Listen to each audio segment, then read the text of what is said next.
I'm going to argue that The Matrix is one of the most prescient sci-fi films ever made, but not for the reason that most people think. Truman Show revealed that there would be a future in which privacy stops feeling valuable because online attention, validation, vanity, and visibility have become more important than being left alone.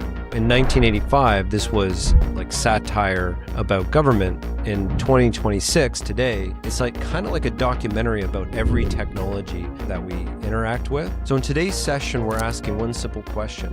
Which sci-fi films did the best job of predicting our future? Hearing everyone's opinions and all that, I would honestly say. Welcome to Mind Blown number 4. Today we're going to be exploring the sci-fi films that best predicted our future.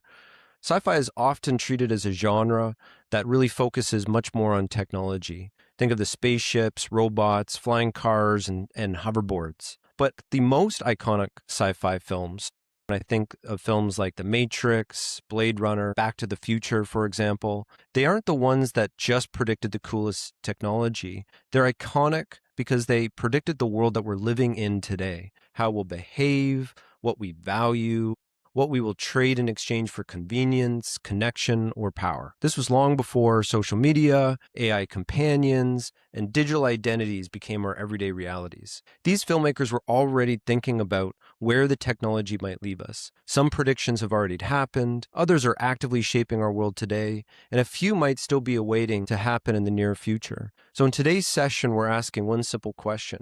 Which sci-fi films did the best job of predicting our future, not just about the technology, but about us, humanity, and the world that we're living in today? So first, I'm going to argue that The Matrix is one of the most prescient sci-fi films ever made, but not for the reason that most people think. Not because we'll end up enslaved by the simulation, because realistically, I think that we'll enter in that willingly because of the state of the world that we've created for ourselves, and not for giving us so many concepts we use today.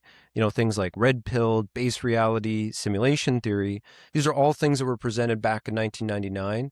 And now over a quarter century later, people like Elon Musk talk about being the main character in base reality. But here's the part I think gets missed entirely. Inside the Matrix's simulation, the machines chose to set humanity in 1999.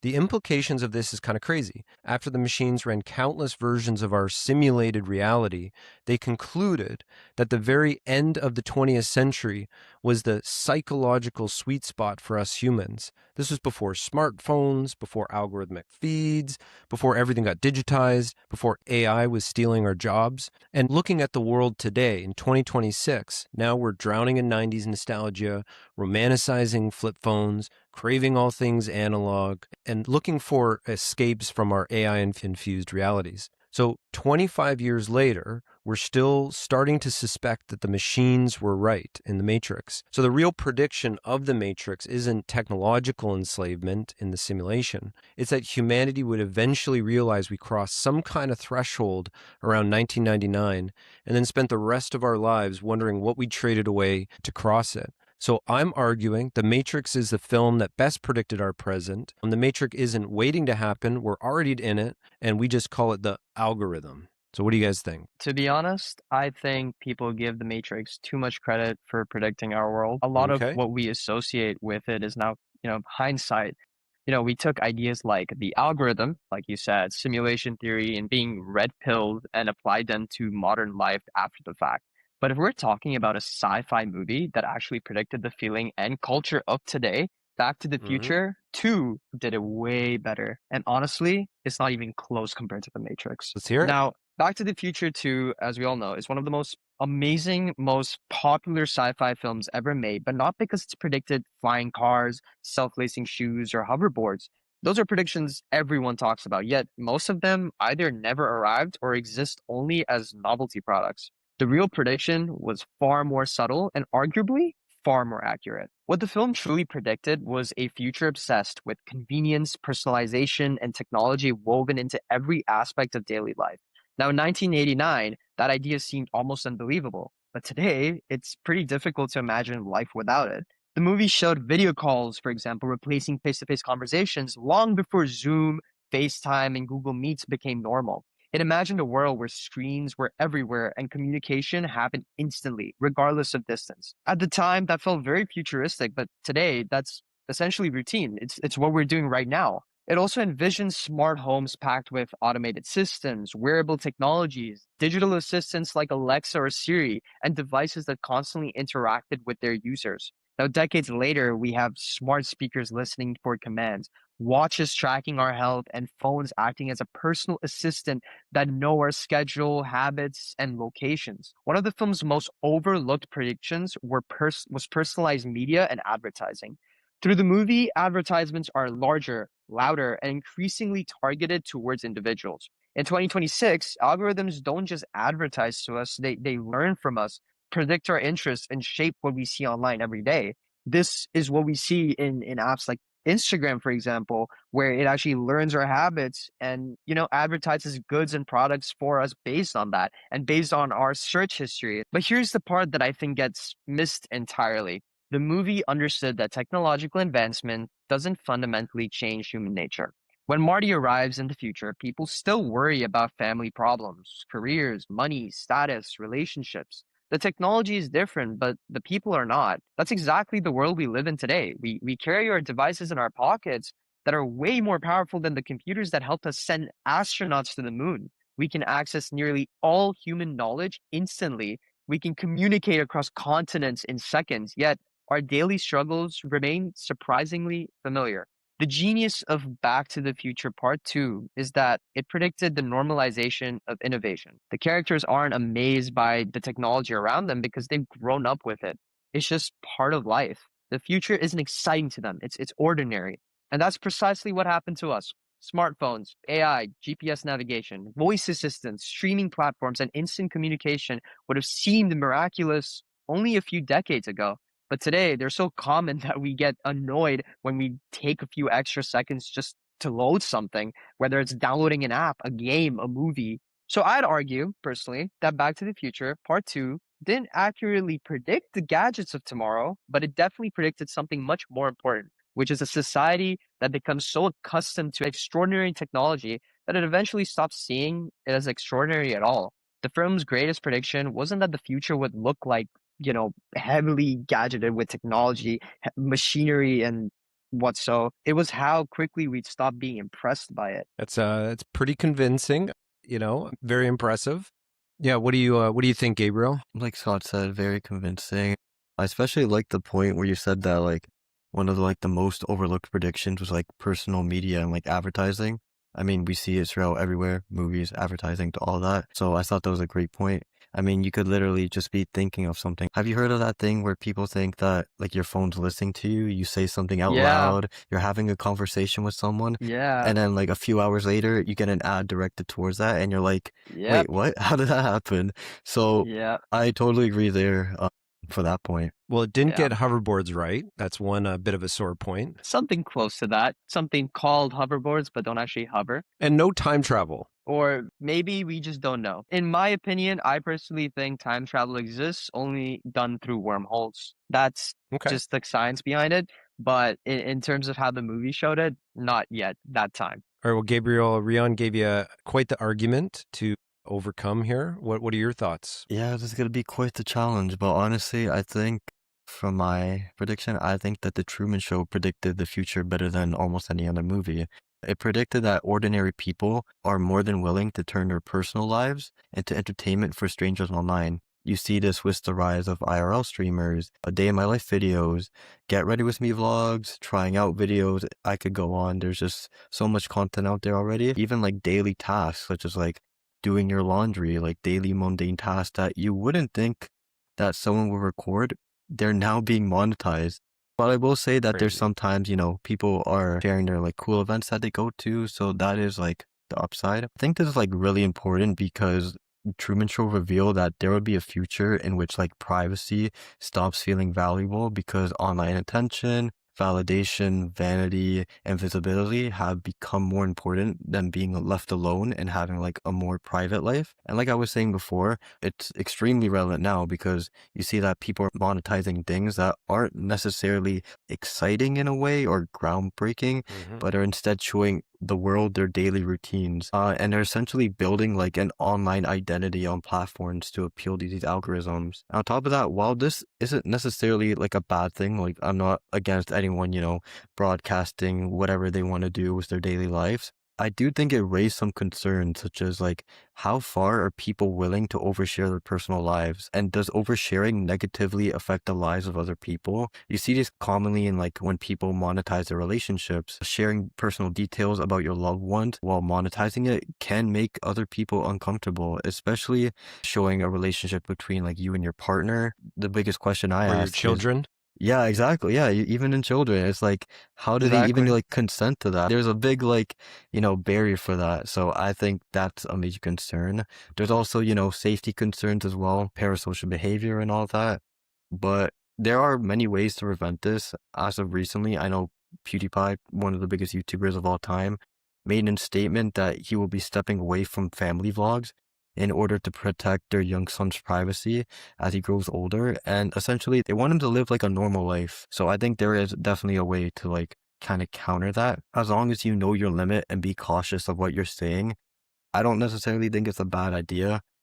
I just think it's Truman Show predicted this out of nowhere, just documenting everything. And next thing you know, it's quite common now. So I watched the Truman Show in theaters back in the late 90s, and the idea of it was pretty like mind-blowing to audiences back then. This is before social media, all that kind of stuff. But you guys are young enough that you would have grown up with, social media, mobile phones as just being just part of the ecosystem. And have you guys like personally sort of had to, had a situation where you felt like you were oversharing or friends were oversharing or anything like that? I've definitely seen a lot of friends of mine who share specifically on Instagram, like the story feature.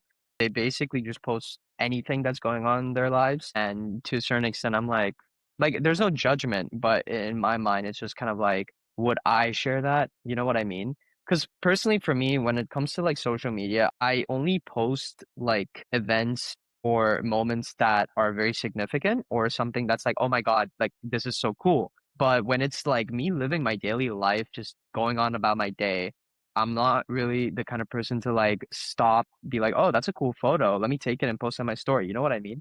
For me, I post for purpose and like the fact that if I find something cool and I feel like other people should see it or like I just want to share it for other people to see, then in that case, I would post something. But it's like I wouldn't really post just for no reason, you know? As I said, when I watched the film back in the late 90s, this was before like the idea of like the democratization of media, where social media allowed for anybody to participate in media, which was what back then made the idea of Truman Show seem so radical that an average everyday person would be sort of the center of attention of a big media spectacle. And now everybody has that ability to do that. I'm curious, Gabriel or Rian, like, do you sort of feel like there's a part of you that kind of looks back at an old world of media and looks at it sort of fondly when maybe it was a simpler version? Or do you sort of see the new world of media as being holding lots of opportunities for a young person like yourself? Well, I guess it really depends on like how you look at it. If you're kind of like a content creator, now is the time to be, or if you want to be a content creator, now is the time to do it. You can essentially make like anything. So that's kind of how I view it. But honestly, I do wish, and I experienced it a little when I was younger, but I do wish that, social media didn't take over my life at an early age, kinda. But at the same time, I am grateful for like all the things it has like brought to me. So that's kind of how I view it. Yeah. No, I actually really agree with Gabriel on this one. I feel like now we are so accustomed by it. And honestly, I don't know about you guys, but personally, I get a lot of my global knowledge slash like information around the world through social media. I feel like it's definitely more convenient. It's definitely more accessible. And, like by habit, when the first thing we wake up, we go on Instagram, we're like looking through, scrolling through a lot of today's generation, right, that have grown up with more of like smarter technology, like your smartphone. They know a lot more about the world in a way, but I miss the days where social media wasn't such a big thing, like even though as like a content creator and everything, it's a very good and very opportunity heavy kind of like time to be in. I definitely miss the times where, we go to like a Blockbuster rental or VHS rental store, rent a VHS or a DVD slip it into the machine and then just watch something. Like it was definitely simpler, but yeah, it's like Gabriel said, it's how you see it. Okay, well, maybe moving on, we're going to make a few different pitches for the sci-fi film that had the biggest impact on our future. And so we got the Matrix, the Back to the Future, the Truman Show, which I think we're arguing is very much like sort of shaped the world that we're living in today, or helped us to sort of almost anticipate all these sort of forces that once would have felt much like science fiction or fantasy. So I would argue that Soylent Green, released back in 1973, this is one of the earliest films that we're discussing today, is maybe one of the most prescient depictions of the state of our environment today, maybe more specifically. And this was a film that I saw as a kid in the 80s. And I can remember watching it. My parents were watching it, and I thought it was like the most boring, depressing movie ever made. I just wanted to get back on the Atari 2600 or whatever it was I wanted to do at that time on the TV. It was released in 1973. This was before mainstream environmentalism. It was before recycling was a normal idea.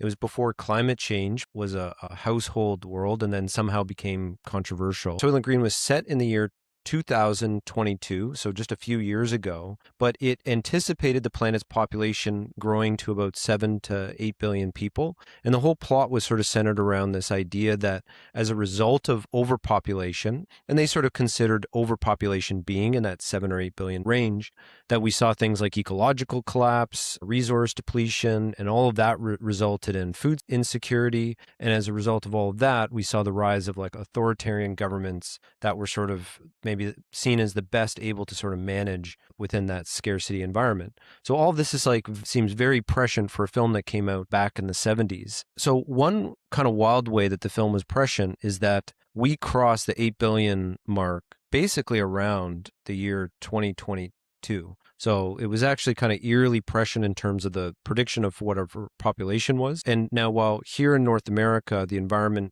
impact of like overpopulation hasn't quite impacted us quite to the extent that's depicted in the film.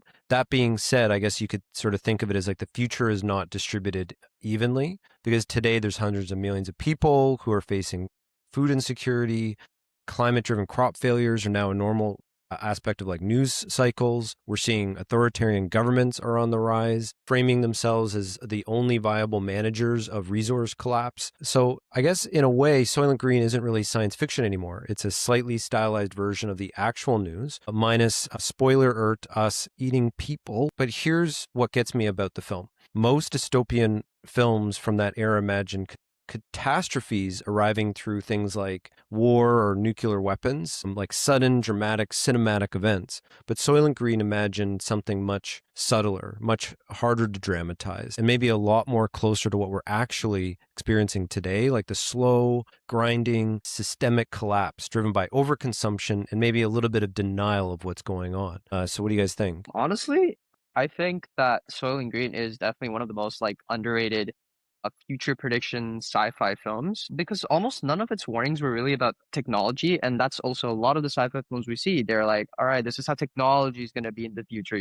this is how it's going to impact our lives. But I feel like it is more about predicting how our ecological systems are collapsing slowly. But what's crazy about it is that people are still normalizing it, even though they know what's happening, like climate change, right? You still see that people are using fuel-driven cars, carbon dioxide. There's like factories still that completely screw up our atmosphere and everything. And obviously, there are companies like Tesla or BYD that, are starting to create like electric cars. So a lot of companies are shifting to electric-based cars, but that's not going to stop people from still using fuel-driven cars, right? And that's just one of the examples. This is a very real issue, but people are still doing the normal things they do.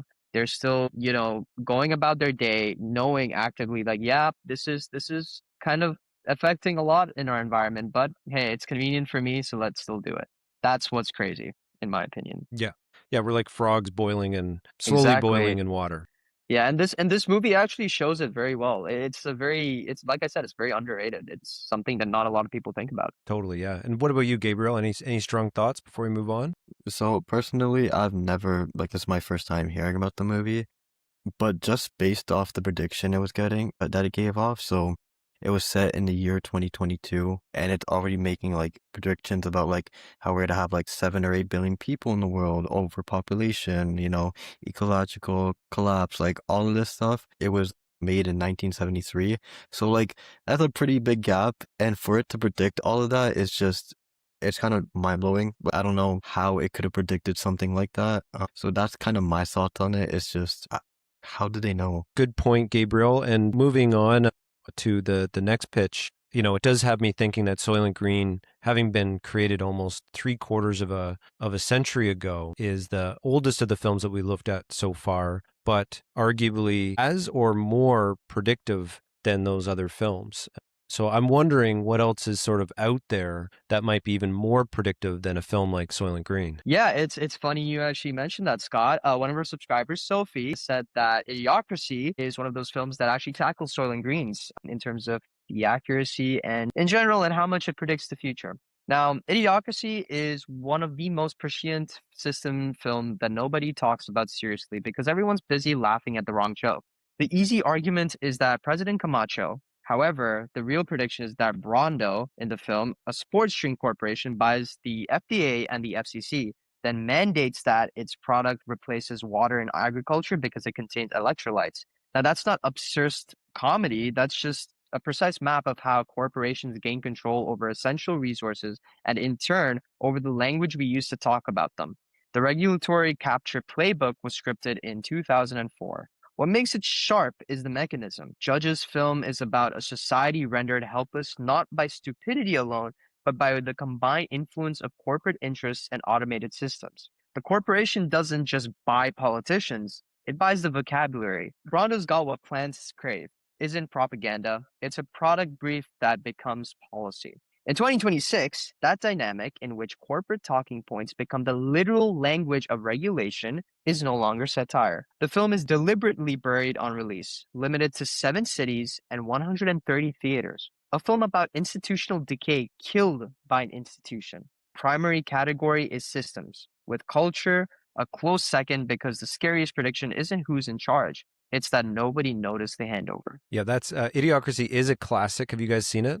I unfortunately have not. It sounds interesting. It's a definite must watch. It's been a little while since I've seen it myself. But yeah, and I guess it is, technically a sci-fi film. And yeah, it's just so ridiculous. And it is one of those films that it was designed as a comedy, but then so many aspects of the film have ultimately start to really feel prescient and familiar in today's world. And I think when we look at all the things that are happening in the States right now in terms of the, just the deconstruction of so many of the institutions that are there. Yeah, so a lot of it feels very familiar when we're seeing people disrupting these existing systems, but doing it less so because of a clear sort of strategy in terms of how these things will make, the systems better, but instead of just being done for, feeling's sake, let's say, or that sort of thing. So yeah, definitely a must watch. Moving on, Gabriel, I know that we had another submission from Iona. I'm wondering if maybe you wanted to share it for us. Yeah, so she talked about Blade Runner 2049. She said it was one of the most prescient sci-fi films ever as it predicted digital escapism, a future where people retreat into digital worlds as reality itself becomes exhausting. When most people think about Blade Runner 2049, they focus on the aesthetics such as the neon skylines, the holograms, the cyberpunk world, and honestly, who played them? Because such a aesthetically appealing movie. But underneath all of that, the film is really about people emotionally retreating from reality into artificial experiences. Every character in the film is surrounded by an overwhelming amount of simulation, including advertisements that talk directly to you, artificial relationships, manufactured memories, and endless noise. And instead of resisting it, people sink deeper into it because the synthetic world feels easier to live in. That's the part that feels terrifyingly modern. In 2026, people increasingly experience life through digital spaces, and there's all like many forms of this. There's parasocial relationships, AI companions, curating on social media identities, and I could keep on going. But Blade Runner 2049 understood something important very early on.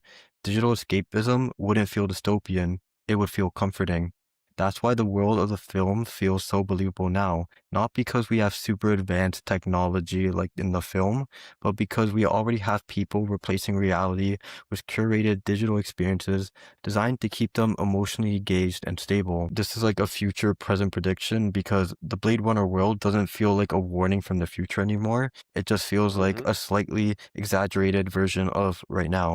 I would agree that I feel like the most recent Blade Runner feels like more like it's predicting our near future than it is as much as it's predicting, the world right now. But it feels like that's maybe the direction that we're going on given the current trajectory. Yeah. What do you think, Rian? I honestly think that what Gabriel said about how it's more of an exaggerated version of our future, it kind of shows the fact that a lot of the technologies we see today, like social media or AI, it doesn't necessarily make our lives better in a way. Maybe to some extent it does, but it also promotes alienation, right? I feel like because people are surrounded with such constant like a constant simulation, or it's kind of like constant media, constant digital interaction, it's very emotionally isolated, like especially for like if they're sharing something on social media, there's kind of a etiquette to it where it's like they can't only share whatever they want, right? Otherwise they can get canceled,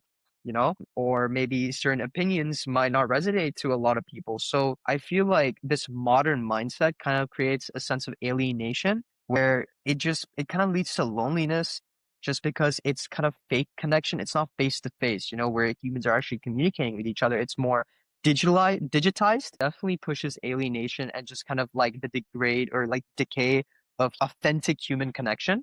And I guess Blade Runner just kind of shows a more exaggerated version of that. At least that's the first thing I think of when seeing this movie. Yeah, 100%. Kind of wanted to add on to that. So like AI companions, you see robots being made just for Exactly. like a robot boyfriend, a robot girlfriend, and it's like, is this how low people are falling into? Like I understand like love is definitely something people want to enjoy. I'm not degrading anyone for that, but like it's gotten so low where people are relying on like chatbots, companions, like robots and all that stuff. And it kind of does build like a parasocial relationship in a way because you're really trying to get to know something that's not actually a person. People become so obsessed with these things and it makes you wonder like, is this the direction we want to head into?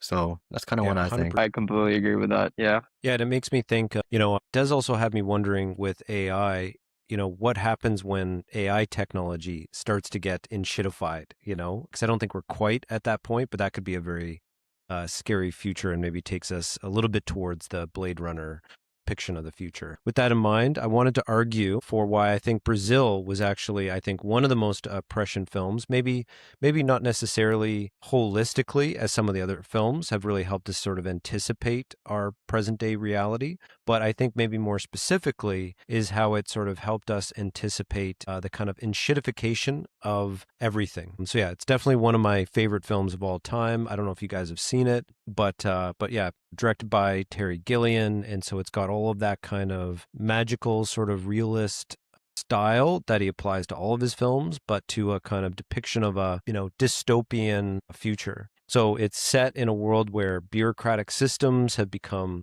super overgrown. So very much the systems themselves are very much self-serving. They've become detached from the human. They're supposed to be supporting. They no longer function. In the film, there's all sorts of like depictions of this, but like the protagonist is basically on this like endless journey to just submit a very basic bureaucratic, task. So his forms is constantly getting lost. You're watching like the wrong people getting arrested in the film. The most basic of repairs require like 17 signatures. So basically in this world, nothing works and no one can tell the protagonist why. And so now in 1985, this was like satire about government. In 2026 today, it's like kind of like a documentary about every technology that we interact with. So some things that come to mind for me, I'm sure you guys have similar experiences, but recipe websites love to cook, but recipe websites are basically unusable with all the pop-up ads, and they're the one thing on my phone that will crash my phone more than anything. My printer basically never works despite constantly getting it reconnected. AI slopifying Google search feeds.